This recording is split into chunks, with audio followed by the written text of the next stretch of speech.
তো বন্ধুরা চারিদিকে শুধু এখন চলছে DVD link DVD link DVD link. আমার ডিভিডি লিঙ্ক আছে কিনা আমি কি করে জানবো? সবাই চলে যাচ্ছে ব্যাংকে, গিয়ে লাইন দিয়ে ব্যাংকে ঢোকার জায়গা নেই, মানে ব্যাংকে দাঁড়ানোর জায়গা নেই। অনলাইন দোকানের লোকগুলোর অলরেডি মাথা খারাপ করে দিচ্ছে, তাদের তারা পাগলের মতো অবস্থা হয়ে আছে, এত দোকানে ভিড়, এত চাপ। তো আমি তোমাদেরকে একটা শর্টকাট ভালো বুদ্ধি দিচ্ছি। আগে তোমরা এরকম গিয়ে হ্যারেঞ্জমেন্ট হয়ে সময় নষ্ট করে অনলাইন দোকানগুলোতে টাকা দিয়ে এত কিছু করার দরকার নেই। সবচেয়ে ভালো তোমাদের একটা উপায় বলে দিচ্ছি, ডিভিডি লিঙ্ক আছে কিনা সেটা আগে তোমরা দেখে নাও। কারণ চেক করতে গিয়ে সবাই দেখতে পাচ্ছে অলরেডি 70-80% মানুষের ডেবিট লিঙ্ক হয়ে আছে, তারা জানেই না, শুধু গিয়ে সেখানে গিয়ে সময় নষ্ট করছে, টাকা দিচ্ছে, অনলাইনে করছে, বেকার হ্যারেজমেন্ট হচ্ছে। সবচেয়ে ভালো উপায় হলো যে আপনাদের নিজেদের ঘরে প্রত্যেকেরই একটা দুটো করে কমপক্ষে স্মার্টফোন আছে। তো এটা সবচেয়ে ভালো হবে, আপনাদের নিজেদের স্মার্টফোন থেকে প্রথমে ঘরে বসে আপনি আগে দেখে নিন যে আপনার মোবাইলে আপনার ব্যাংকের সঙ্গে আপনার আধার সিডিংটা করা আছে কিনা, ডিবিটি লিঙ্কটা করা আছে কিনা। যদি করা না থাকে তখন আপনি যান করতে, আর ব্যাংকে গিয়ে যান বা অনলাইন দোকানে গিয়ে যান। আর সেটাও যেতে হবে না, আমি আরেকটা ভিডিওতে সেটা দেখিয়ে দেবো কীভাবে আপনি ঘরে বসেও করেন।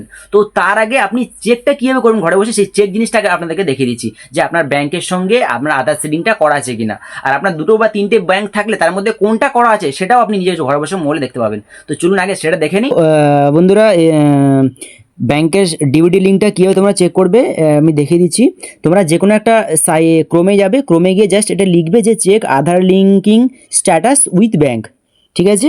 এটা লিখে সার্চ করবে, এটা লিখে এই যে আমি দিলাম, এটা লিখে সার্চ করার সাথে সাথে কিন্তু আমাদের মাই আধার যেটা .uidi.gov.in যেটা আধারের অফিসিয়াল যেটা ওয়েবসাইট, সেখানে কিন্তু ডাইরেক্ট কিন্তু তোমরা চলে যাবে।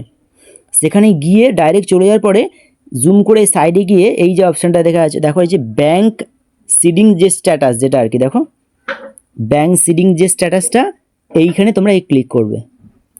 এখানে ক্লিক করার সাথে সাথে যে ইন্টারফেসটা সামনে আসবে, এই যে এখানে চলে আসবে এই ইন্টারফেসটা।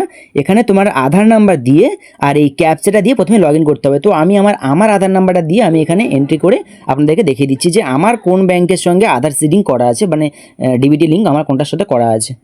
তো আমি আমার আধার নাম্বারটা মারছি, তো আমার আধার নাম্বার এটা মারছি আর আমি এই ক্যাপচাটা মারলাম।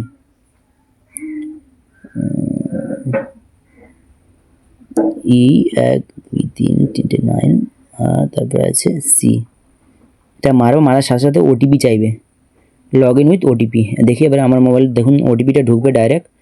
ওটিপিটা ঢোকার সঙ্গে সঙ্গে এই যে ওটিপি ঢুকে আছে 197285, 197285, এই লগ ইন করে দিলাম। এবারে এই সরি ইনভ্যালিড ওটিপি বলছে, এটা 85 হবে, আমি মুখে 85 বলেছি, মেরেছি 55, 85 মারবো, মেরে এই লগ ইনটা মারলাম। লগ ইন মারার সাথে সাথে কিন্তু নতুন একটা ইন্টারফেস খুলে গেল। এখানে দেখুন, এখানে কিন্তু আমার আধারের কিন্তু খুলে গেছে। এই দেখুন আমার আধার কার্ডের, এই যে আধার কার্ড, আমার এই আধারের ছবি, এই যে এই ছবিটা আমার আধারে আছে। আর এইখানে গিয়ে এবার আমি দেখবো যে আধার এই যে ব্যাংক সিডিং যে স্ট্যাটাস এইটা, এবারে এই অপশানটাতে আমি ক্লিক করবো। ক্লিক করলে সাথে সাথে আমার দেখাবে, এই দেখুন আমার এই যে আধার নাম্বার লাস্টে 7181, এটা কিন্তু স্টেট ব্যাঙ্ক অফ ইন্ডিয়ার যে আমার ব্যাংকটা আছে তাতে কিন্তু এটা আধার সিডিং স্ট্যাটাস কিন্তু অ্যাক্টিভ আছে। কবে থেকে এটা লাস্ট আপডেট হয়েছে না, 24/9/2019-এ কিন্তু আমার আধার লিঙ্কটা আমার ব্যাংকের সঙ্গে হয়ে গেছে। আর সত্যি কথা বলতে কি, আমি গত মাসে যুবসাথীর টাকাটাও কিন্তু এই ব্যাংকেই পেয়েছি। আমি দিয়েছিলাম ব্যাংক অফ বরোদা, কিন্তু আমি পেয়েছি এই আধার এই SBI-তে, স্টেট ব্যাংকে কিন্তু এটা পেয়েছি। তো এইভাবে আপনারা আগে গিয়ে চেকটা করুন, তারপরে আপনারা যা করার করবেন।